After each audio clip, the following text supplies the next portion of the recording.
Sa ngalan ng Ama at ng Anak at ng Espiritu Santo. Amen. Ang pagpapala ng ating Panginoong Heso Kristo, ang pag-ibig ng Diyos Ama, at ang pakikipagkaisa ng Espiritu Santo naway sumainyong lahat. At sumaiyo rin. Ngayon po ay ginugunitahan natin ang kapisahan ni Papa San Pio ika-10.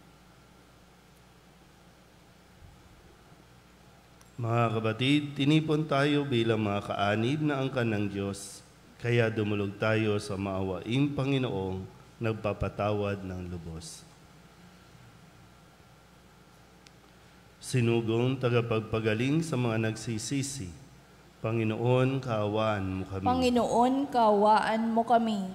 Dumating na tagapag-anyayang mga makasalanay magsisi, Kristo, kaawaan mo kami. Kristo, kaawaan mo kami. Nakaluklok ka sa kanan ng Diyos Ama para ipamagitan kami.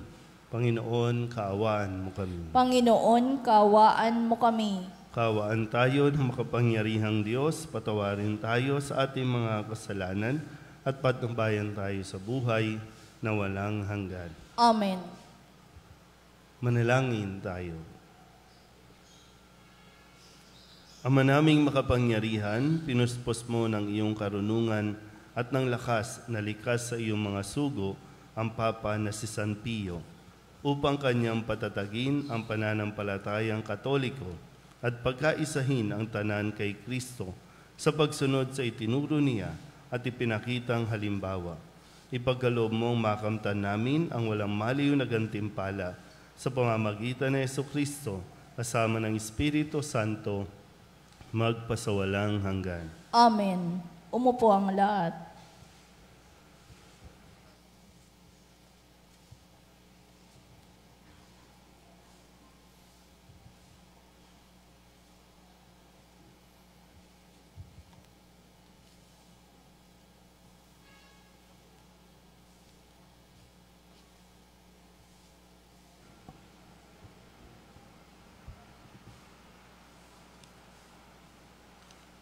Pagbasa mula sa aklat ni Propeta Ezekiel. Sinabi sa akin ng Panginoon, Tao, magpahayag ka laban sa mga pinuno ng Israel. Sabihin mong ipinasasabi ko, nakatakda na ang parusa sa inyo, mga pinuno ng Israel. Sarili ninyo ang inyong iniintindi at hindi ang mga tupa. Iniinom ninyo ang gatas, nagdaramit kayo ng lana, nagpapatay ng mga pinatabang hayop, ngunit hindi ninyo pinakakain ang mga tupa. Bakit hindi ninyo pinalalakas ang mahihina, ni ginagamot ang mga may sakit, ni hinihilot ang mga pilay? Bakit hindi ninyo hinahanap ang nawawala, ni ibinabalik ang nalalayo? Sa halip ay ginagamitan ninyo sila ng kamay na bakal. Sila'y nangangalat at nilalapa ng mga mababangis na hayop pagkat walang pastol. Ang mga tupa ko'y nagkalat sa mga bundok, borol at sa lahat ng panig ng daigdig, ngunit walang ibig humanap sa kanila.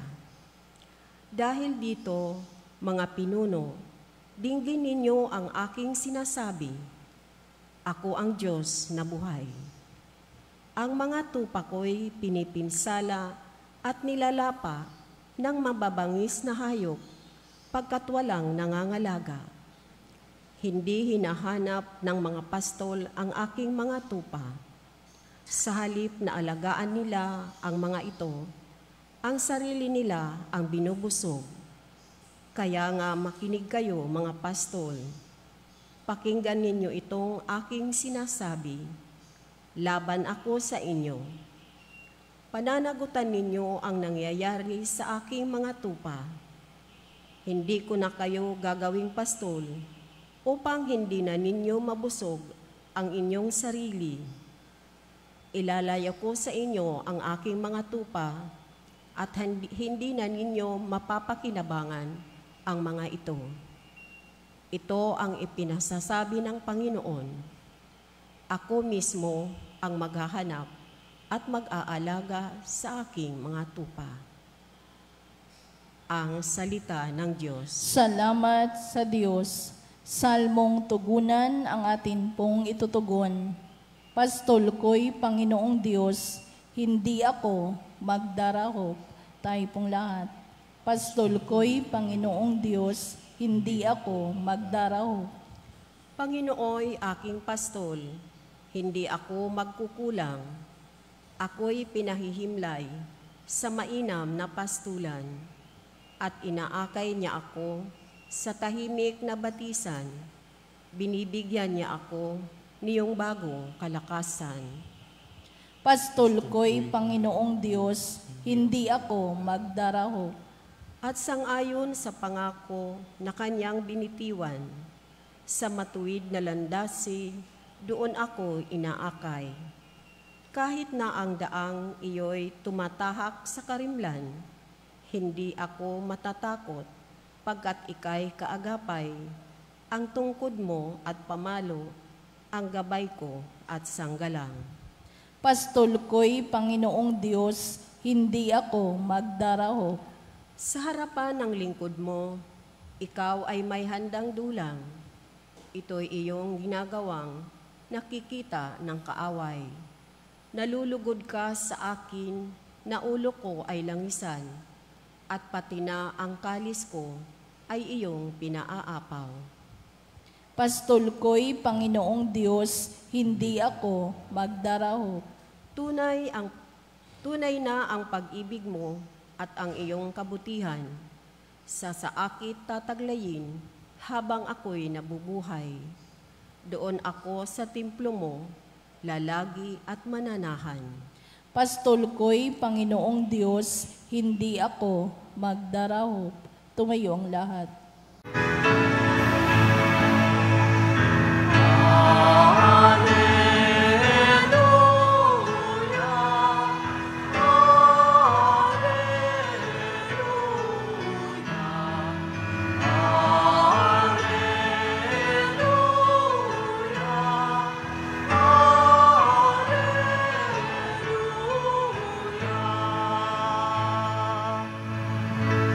Sa daigdig ay laganap,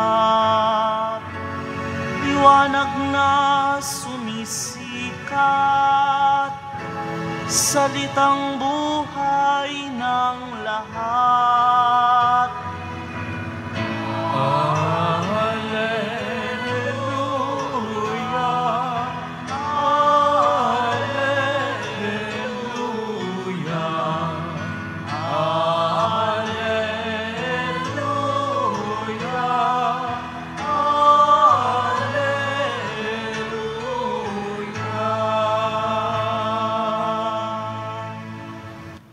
Sumainyo ang Panginoon. At sumayo rin. Ang mabuting balita ng Panginoon ayon kay San Mateo. Papuri sa iyo, Panginoon.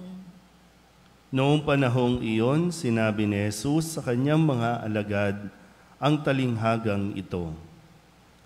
Ang paghahari ng Diyos ay katulad nito. Lumabas ng umagang-umaga ang may-ari ng ubasan upang humanap ng mga manggagawa. Nang magkasundo na sila sa upa na 1 denaryo maghapon, sila'y pinapunta niya sa kanyang ubasan. Lumabas siyang muli nang mag-iikasyam ng umaga at nakakita siya ng iba pang tatayo-tayo lamang sa liwas ng bayan. Sinabi niya sa kanila, "Pumaroon din kayo at magtrabaho sa aking ubasan, at bibigyan ko kayo ng karampatang upa." At pumaroon nga sila. Lumabas na naman siya ng mag-iikalabindalawa ng tanghali at ng mag-iikatlo ng hapon, at gayon din ang ginawa niya. Nang mag-iikalima ng hapon, siya'y lumabas uli at nakakita pa ng mga ibang wala ring ginagawa. Sinabi niya sa kanila, "Bakit kayo tatayo-tayo lang dito sa buong maghapon?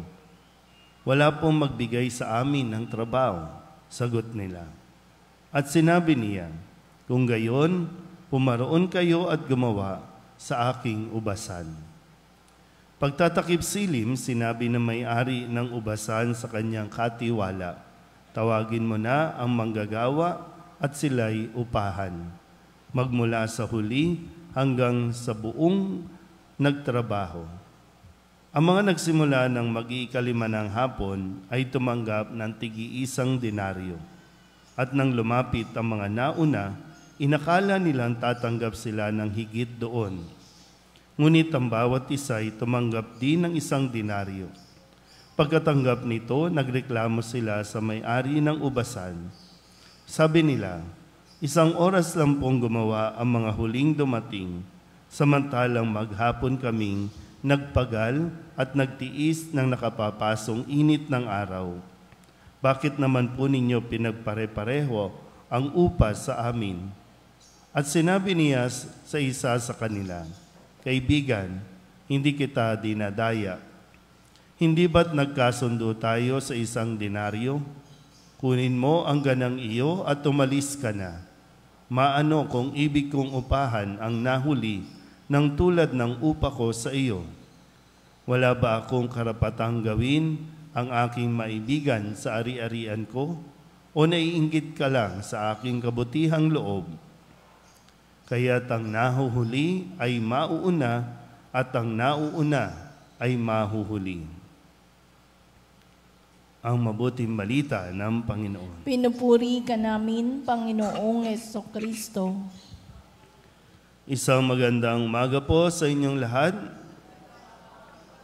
Ngayon po ay Miyerkules ng ika-20 linggo sa karaniwang panahon at atin pong ginugunita ang kapisahan ni Santo Papa Pio ika-10 o Saint Pius X, isa sa mga nagsulong ng mga pagbabago sa atin pong simbahan, ng mga pagdating sa liturhiya, kung paano natin ito mas iaangkop sa atin pong konteksto, sa atin pong kultura, at yan po ang isa sa mga mahalagang na ituro ni Santo Papa Pio ika-10.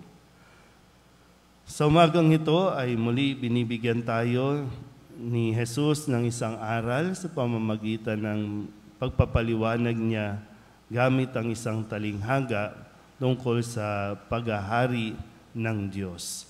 Siya po ang lumalabas, naghahanap ng mga manggagawa. Sabihin niyo nga po, manggagawa. So may iba't ibang oras, kumakatawan din sa iba't ibang panahon ng pagtawag ng Diyos para magkaroon ng manggagawa sa kanyang ubasan. Ang manggagawa ang siyang kikilos, magtatrabaho para sa ubasan, para nang sa ganon ay maraming ma-harvest, marami po ang makuha at muling maibalik sa langit.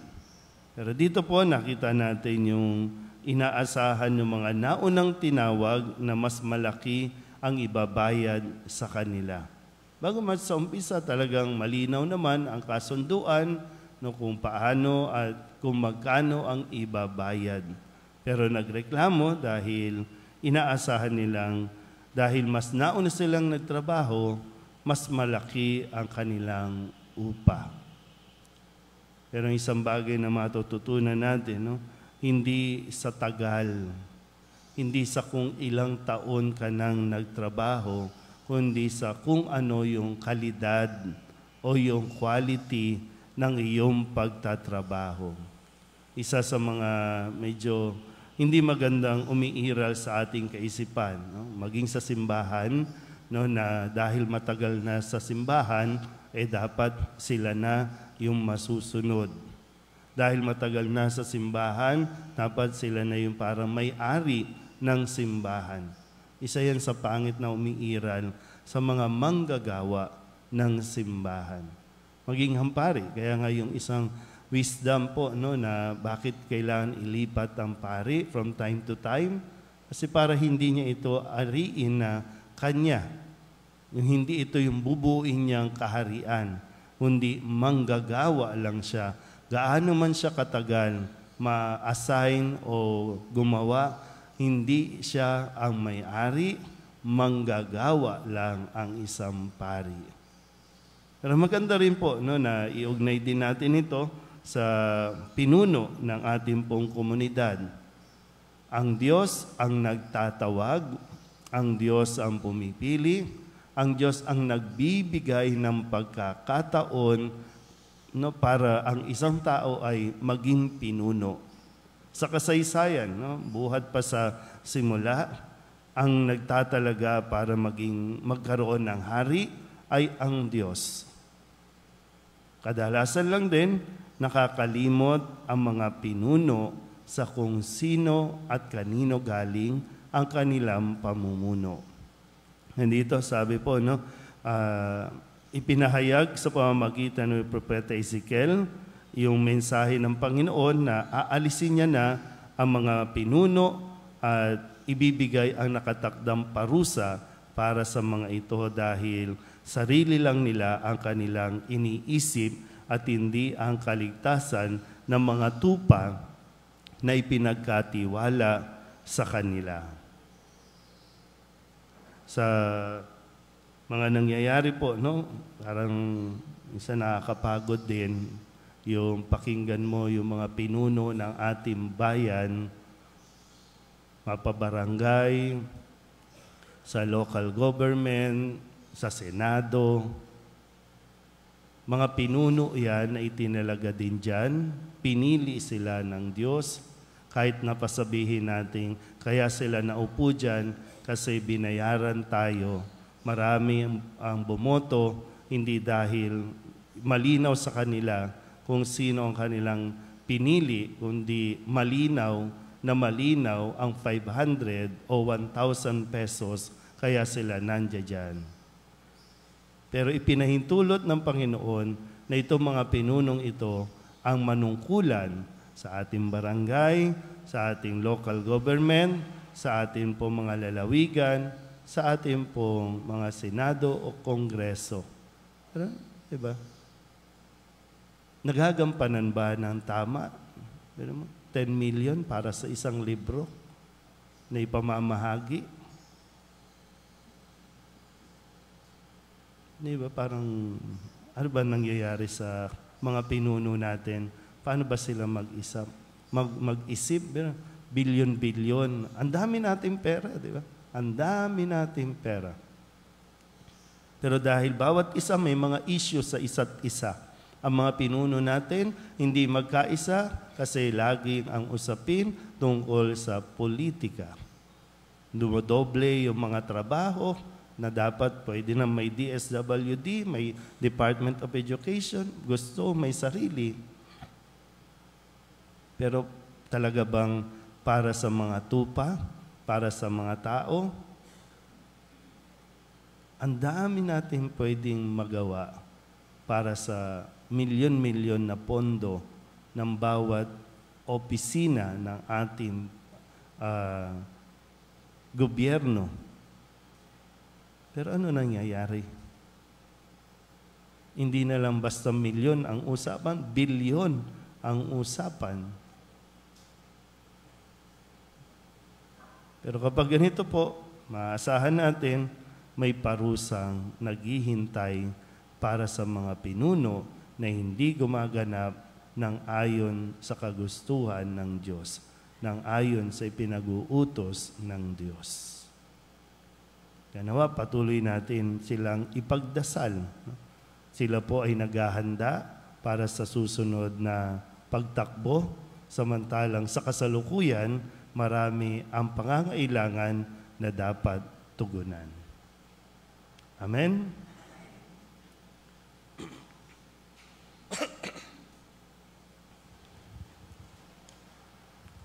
Ang pamamaraan ng Diyos ay hindi tulad sa atin, dahil ang kanyang katarungan at kagandahang loob ay higit pa sa ating turing at sukat. Lumapit tayo sa Kanya habang nananalig na pakikinggan niya tayo at hindi bibiguin.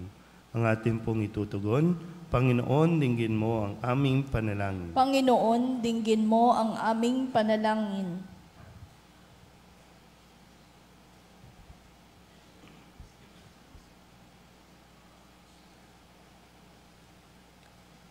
ang simbahan sa pamamagitan ng kanyang mga misyonero at tagapagpahayag naway maipalaganap ang Ebanghelyo ng Panginoon ng may katapangan at pagtiyatiyaga.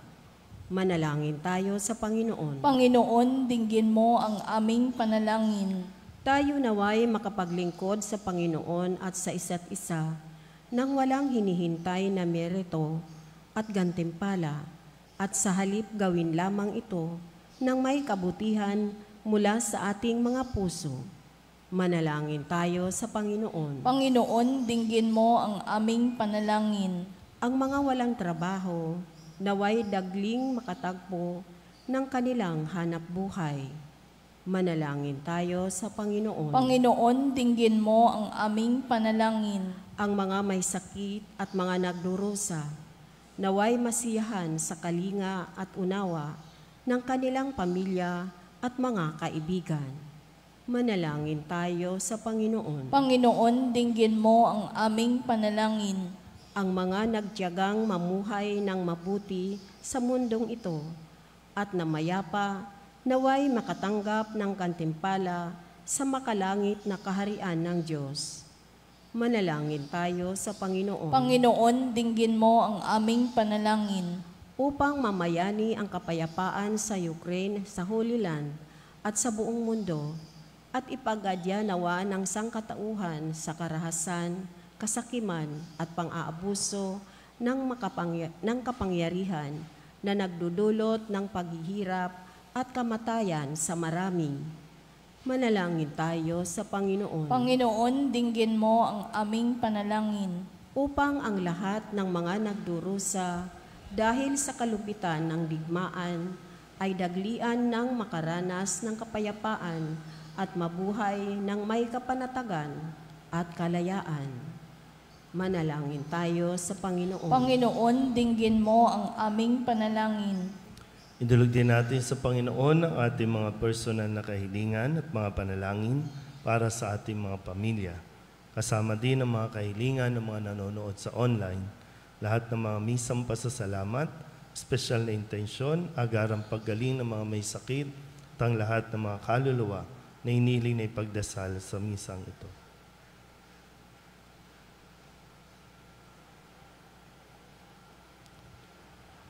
Ang lahat ng ito iniling namin sa ngalan ni Kristong aming Panginoon. Amen. Umupo ang lahat.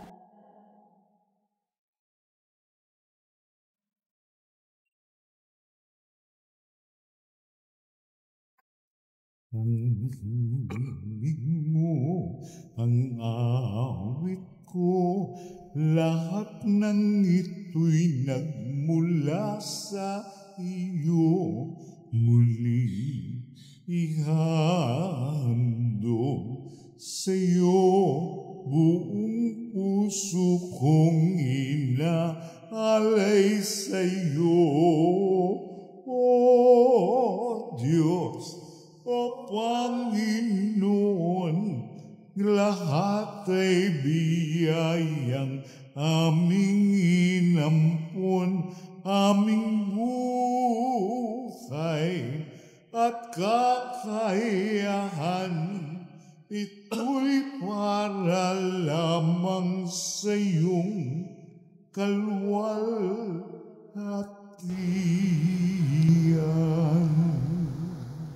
Manalangin kayo mga kapatid upang paghahain natin ay kalugdan ng Diyos sa mga makapangyarihan. Tanggapin nawa ng Panginoon itong paghahain sa iyong mga kamay, sa kapurihan niya at karangalan sa ating kapakinabangan at sa buong sambayanan niyang banal. Ama naming lumikha, sa iyong pagpapaunlak na tanggapin ang aming paghahain, loobin mong kaming nagdiriwang na may pagtalima sa tagubilin ni Papa San Pio, ay taimtim na makaganap at makapakinabang ng wagas sa pamamagitan ni Jesucristo, kasama ng Espiritu Santo, magpasawalang hanggan. Amen. Sumainyo ang Panginoon. At sumayo rin. Itaas sa Diyos ang inyong puso at diwa. Itinaas na namin sa Panginoon. Pasalamatan natin ang Panginoong ating Diyos. Marapat na siya ay pasalamatan. Ama naming makapangyarihan, tunay ang marapat na ikaw ay aming pasalamatan sa pamamagitan ni Jesucristo na aming Panginoon. Ngayong si San Pio ika-10 ay pinararangalan sa pamumuhay niyang totoong uliran at pagiging maaasahan sa panunungkulan. Kaya't si Jesucristo na maaasahan sa katapatan ay inihahayag sa pangangasiwa sa sambayanan. Ang malasakit ng mga ulirang tagapangasiwa noon ay napapatuloy magpahanggang ngayon sa mga panalangin kanilang iniuukol kaysa ng sambayanan mong dito'y nagtitipon. Kaya kaysa ng mga anghel na nagsisiawin ng papuri sa iyo, nang walang humpay sa kalangitan, kami nagbubunyi sa iyong kadakilaan.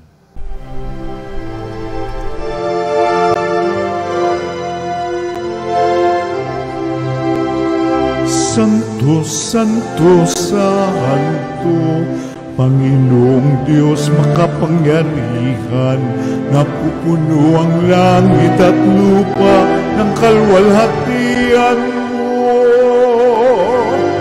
Hosana sa kaitaasan, pinagpalang na paririto sa ngalan ng Panginoon. Hosana sa kaitaasan.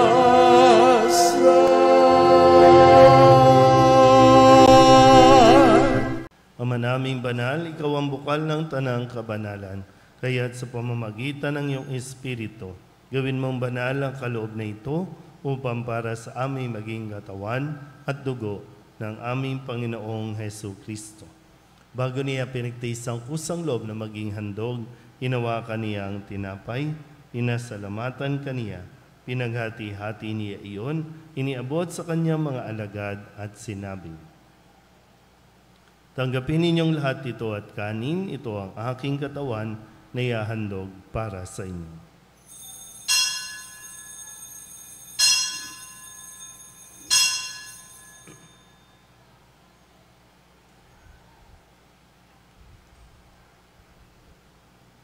Kaya hindi naman na matapos ang hapunan, hinawakan niya ang kalis, muli kaniyang pinasalamatan. Iniabot niya ang kalis sa kanyang mga alagad at sinabi, "Tanggapin ninyong lahat ito at tinumin. Ito ang kalis ng aking dugo, ng bago at walang hanggan tipan. Ang aking dugo na ibubuhos para sa inyo at para sa lahat, sa pagpapatawad ng mga kasalanan. Gawin ninyo ito sa pag-alaala sa akin."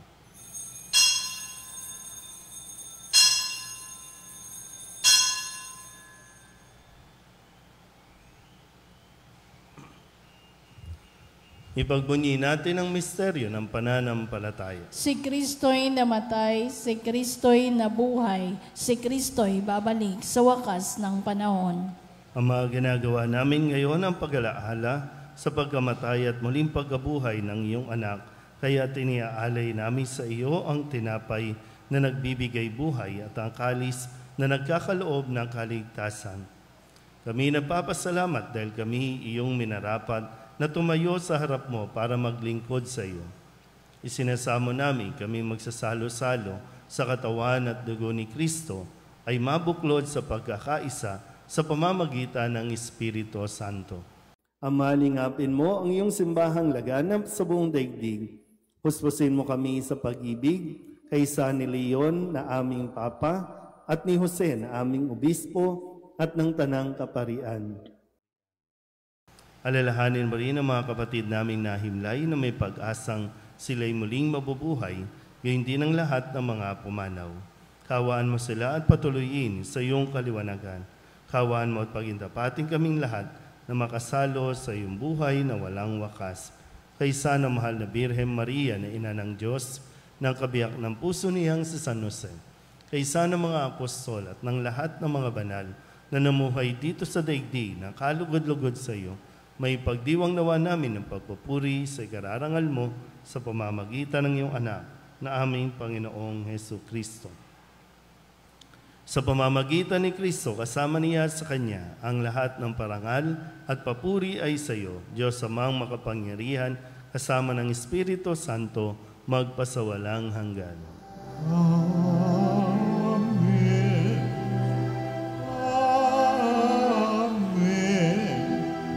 Amen.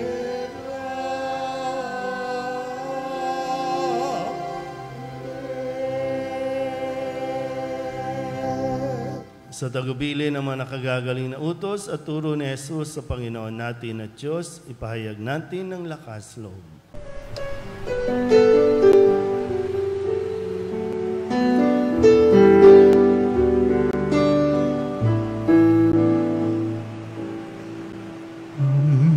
Namin sumasalang ka, sambahin ang ngalan mo, mapasamin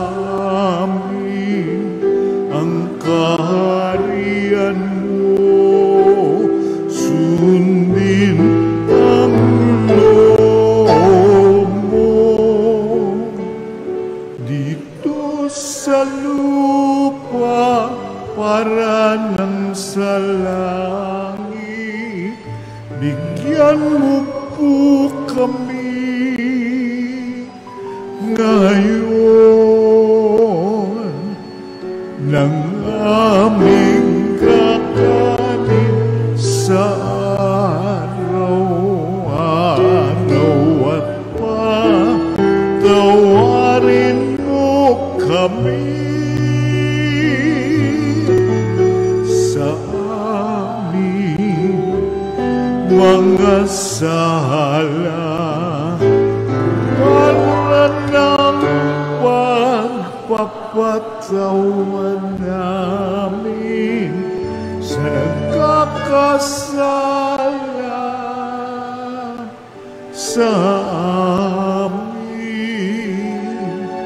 at huwag mo kaming ipagdulot sa tukso,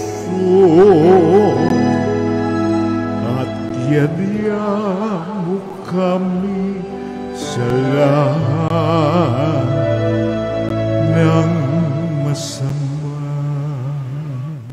Hinihiling namin kami iadya sa lahat ng masama, pagkalooban ng kapayapaan araw-araw, iligtas sa kasalanan at ilayo sa lahat ng kapahamakan, samantalang aming pinananabikan ang dakilang araw ng pagpapahayag ng tagapagligtas naming si Jesucristo. Sapagkat iyo ang kaharian at ang kapangyarihan at ang kapurihan magpakailanman. Amen. Panginoong Jesucristo, sinabi mo sa iyong mga apostol, kapayapaan ang iniiwan ko sa inyo, aking kapayapaan ang binibigay ko sa inyo. Tunghayan mo ang aming pananampalataya at huwag ang aming mga pagkakasala. Pagkalooban mo kami ng kapayapaan at pagkakaisa ayon sa iyong kalooban, asama ng Espiritu Santo, magpasawalang hanggan. Amen. Ang kapayapaan ng Panginoon ay laging sumainyo. At sumaiyo rin. Magbigayin po tayo ng kapayapaan sa isa't isa.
Ito ang kordero ng Diyos. Ito ang nag-aalis ng kasalanan ng sanlibutan. Mapalad ang mga inaanyayahan sa kanyang piging. Panginoon, hindi ako karapat-dapat na magpatuloy sa iyo, ngunit sa isang salita mo lamang ay gagaling na ako.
Manalangin tayo.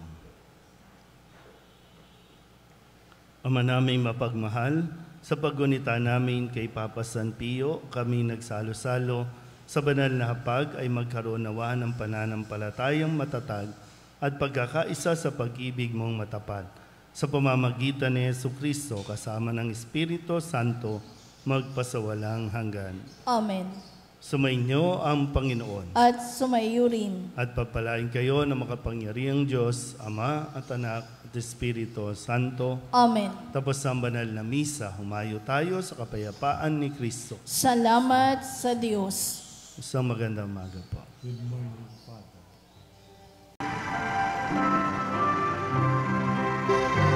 Nuestro Padre Jesus Nazareno, sinasamba ka namin, pinipintungo ka namin, aral mo ang aming buhay at kaligtasan. Nuestro Padre Jesus Nazareno, iligtas mo kami sa kasalanan. Ang krus mong kinamatayan ay sagisag ng aming kaligtasan. Nuestro Padre Jesus Nazareno, dinarangal ka na amin. Nuestro Padre Jesus Nazareno, nilulwalhati ka namin. Nuestro Padre Jesus Nazareno, dinarangal ka na amin. Nuestro Padre Jesus Nazareno, nilulwalhati ka namin.